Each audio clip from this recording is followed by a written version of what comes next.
President Trump said, I canceled my trip to Bedminster. Remember, the drones were kind of around Bedminster. So watch what he said.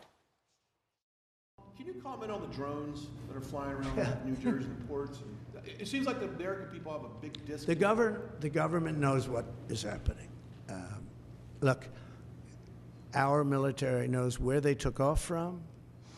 If it's a garage, they can go right into that garage. They know where it came from and where it went. And for some reason, they don't want to comment. And I think they'd be better off saying what it is. Our military knows and our president knows. And for some reason, they want to keep people in suspense. I can't imagine it's the enemy, because if it was the enemy, they'd blast it out. Even if they were late, they'd blast it.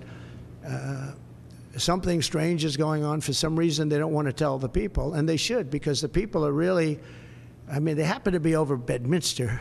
Will you shoot them down? They're very close to Bedminster. I think maybe I won't spend the weekend in Bedminster. I've decided to cancel my trip. Have you received an intelligence briefing on the drones? I don't want to comment on that. Well, Guy, we know he is receiving intel briefings, but he won't comment on the drones in particular. Yeah, I mean, a lot of people for the last few days have been saying the government must know what's going on here or have a better handle on it than what they're sharing with us publicly. And then that's exactly what the president-elect just said. Basically, we know, and they're just not telling the public. So I think that will fuel some more discussion around this issue. You described the press conference, Kayleigh, more broadly as freewheeling, and it was definitely that. It went on for quite a while. I think it is appropriate for heads of state to respond to questions this way on a regular basis. He's not technically head of state yet, but kind of seems like he is, right, given the absence and just the muted volume on almost anything from the current president. Even with the freewheeling nature of that, and it was definitely wide-ranging, you've worked with him very closely. I've just been an observer.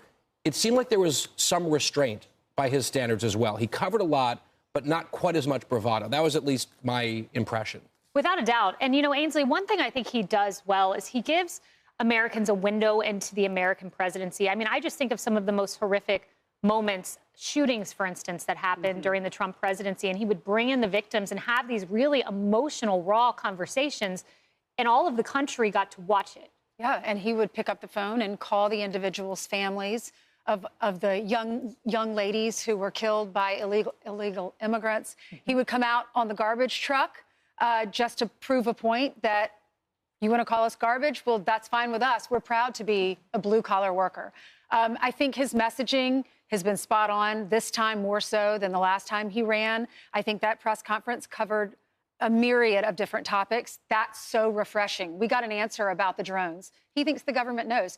We're at a point now where we trust him so much, because the alternative is a White House that lies to us about COVID, that lied to us about Joe Biden's health, that lied to us about the border being secure, that now we have an opportunity to trust a president. And when he comes in and he tells us, I support something, then I think more Americans will support him, too. And Morgan, a big part, no doubt, Morgan, a big part of communications is instilling public trust. And I think having this dialogue with the American people instills that.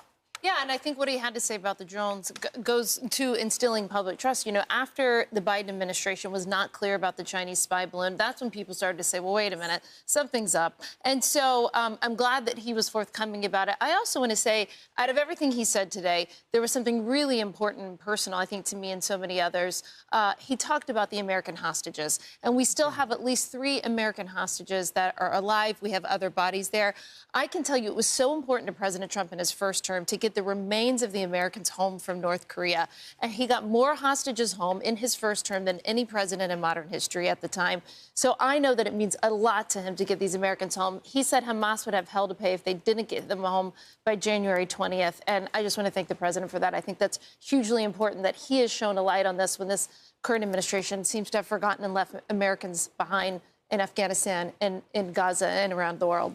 And the question, the re-ask after that was, well, what does that mean, hell to pay? And he said, well, it won't be pleasant. Yeah. I mean, just imagine if he's able to get an end to the Ukraine war, the Israeli war, hostages home, a Saudi peace deal, all of those within the realm of possibility. I'm Steve Doocy. I'm Brian Kilmeade. And I'm Ainsley Earhart. And click here to subscribe to the Fox News YouTube page to catch our hottest interviews and most compelling analysis.